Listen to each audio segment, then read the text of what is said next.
Welcome back, my friends, as we delve a little bit more into Tockers Trials. Now that it's out and we can all play, I wanted to do a better job showing the econ for the family scrap build and how fast you can get up to 10. Also, what I wanted to do is show a couple of other builds, and then just let's have some fun with some gold 3-star legendary champs. With the exception of leveling up to 4 in stage 1-4, I otherwise just keep rolling down because I want a gold 3-star powder or violet. I want to use those tiny champion duplicators. The key also is when you get tiers, do not turn them into anything, don't slam them, just keep them as tiers because they are going to be key for later. Powder is going to be your cleanup, she'll just take care of everything. They seem to have toned it down a little from the PBE, but I still find that spatulas and frying pans are fairly common. Spatula plus tier equals family crest. Just make them when you can get them. Sometimes at moments like this, you're kind of stuck because you don't have a second tier. That's why I say do not use them to slam items on anyone. And I'm going to spend all of the entire first round straight through 110 rolling down. Unless I happen to get gold 3-star champs before then, I'd like powder and violet to be up there, but you can't always get what you want, so you're gonna spend this entire first round just hyper rolling, making the champs as strong as possible, getting items on them, save your tiers. Here, we're hoping now, because we have a frying pan, to get the second tier. Now, frying pan and tier obviously does not do anything for you, but you can reforge a frying pan into a spatula. That's automatically what's going to happen, and boom, you have 5 family, and it's time to make some money. I'm rich! I'm wealthy! Yahoo!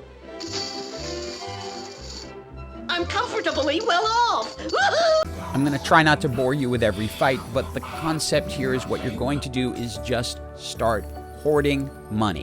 Whenever you get above 50, you level up until you get down to 50. Only pick up champs that you're going to use. Let the game do everything else. You can use your rerolls if you want to, the free ones, just to see if you can pick up champs that will be useful. But pretty much every dime you're going to spend at this point is going to be focused on leveling, because you'll be amazed how quickly with family you can get yourself up to 10 and then start shopping for those gold 3-star legendary champs. The other thing you want to do is try to get your family emblems onto your backliners. I probably should have pulled it off of Urgot here and moved it onto Gangplank, because the more family that stays alive, the more gold you get, and you want the people who aren't going to necessarily get into the scrum of the fight. Now, in this case, because we have a collector on powder, she's going to wipe people out very quickly, so a lot of people are going to survive, and you'll notice by 210, we are already closing in on level 9 and getting ready to go into our roll strategy so that we can get a gold 3-star legendary. Here we are at 3-3, and as you can see, if we wanted to, we could go to 10 right now. We have 50 gold. It's less than 50 gold to get there, but the more you stay at 50 gold, the more interest you get, which means more rolling when you finally get there. We still have not lost any of these matches because we have a very strong team, so there's no reason to roll down.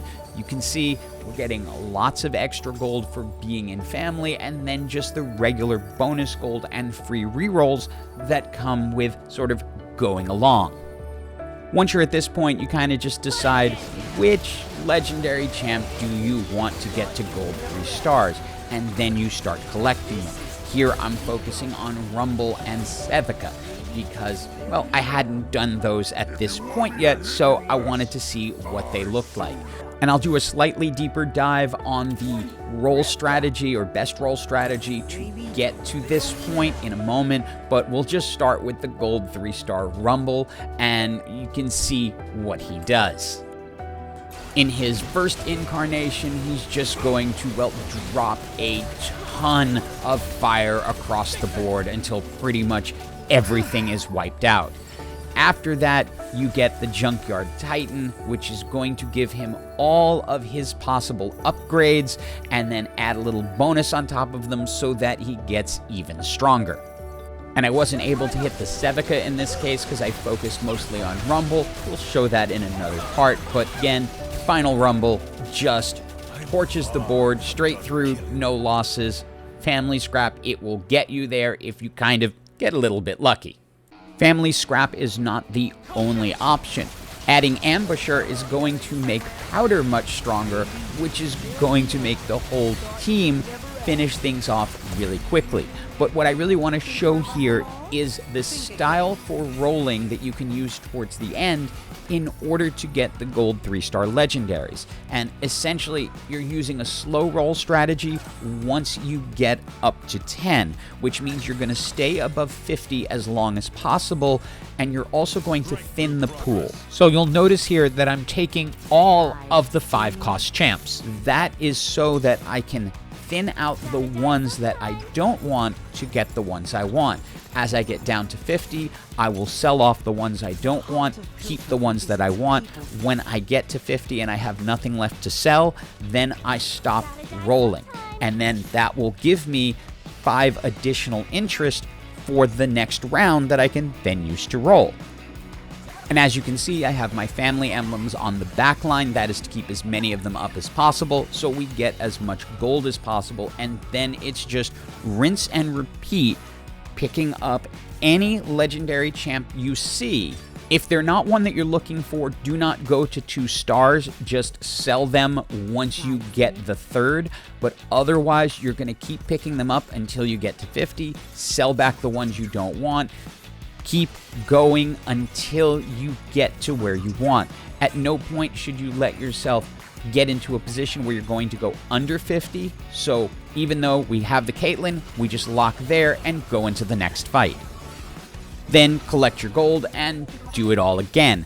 Essentially, you keep doing it until you get to the point that, you're late in the game, it's 3-9, and you decide, you know what, now I'm just going to go ahead and roll all the way down, but you still follow the same general strategy. You're picking up what you can to take them out of the champion pool so that you have a better chance to get the ones that you need.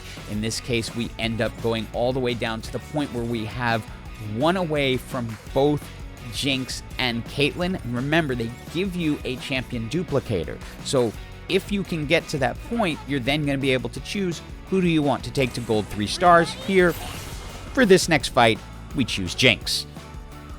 So what does a gold 3-star Jinx do? Well, Shia takes off and then comes back down, levels pretty much anything near her, but it still takes Caitlyn to help finish off the end. Now, if you end up in this position, you rolled everything, but it would not give you that one Caitlyn you wanted. If you really want it, it's time to start selling off the rest of your team. You will be fine in this final fight with any gold 3-star legendary champ.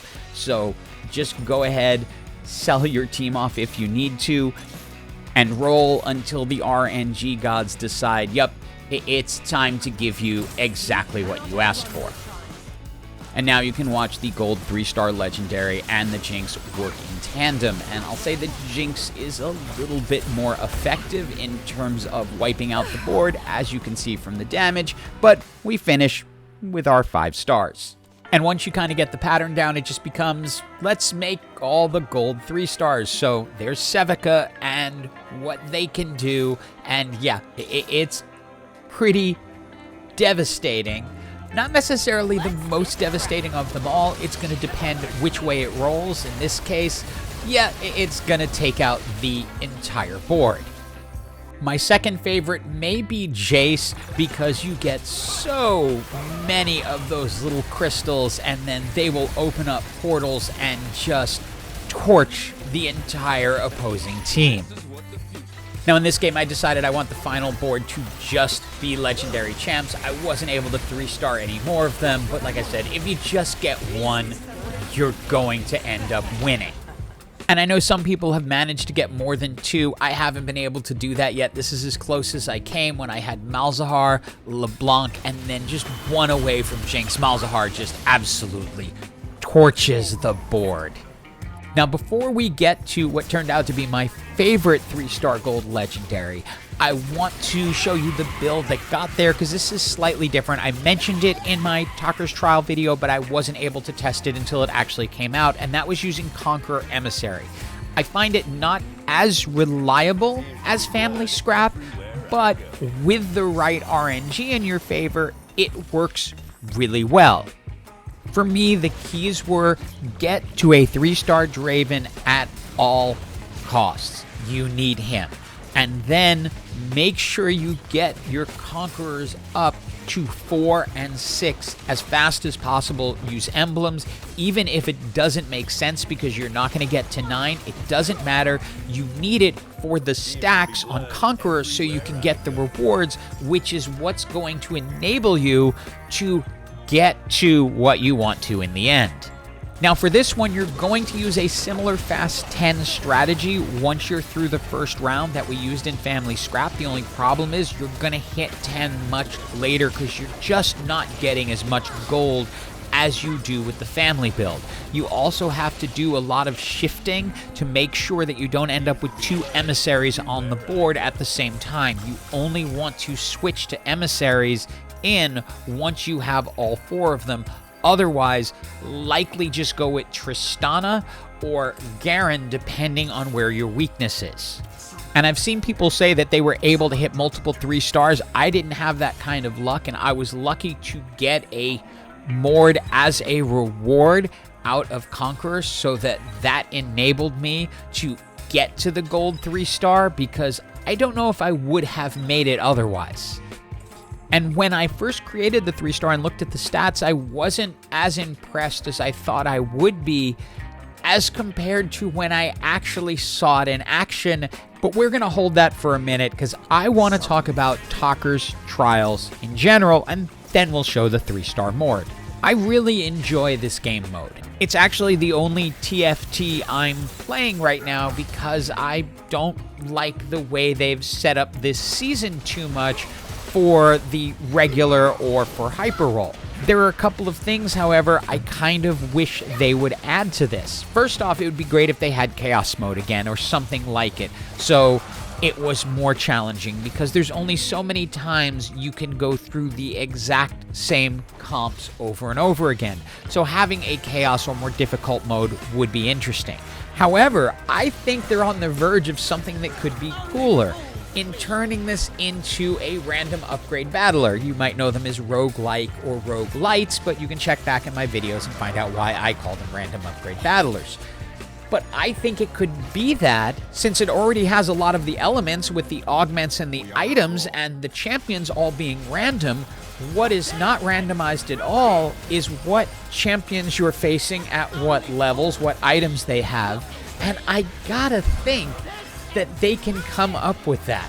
That there's some way for them to figure out how to make this mode into its own little random upgrade battler using whatever TFT rules exist. So for those of us who really enjoy playing TFT in this manner, where you feel like you have more control, but without the stress of losing LP or something like that to a bad roll or bad run once you're dealing with a random upgrade battler, this makes an awesome alternative. So I just wanted to get that into this video. Now we can go back to seeing what a gold 3-star Mordekaiser looks like.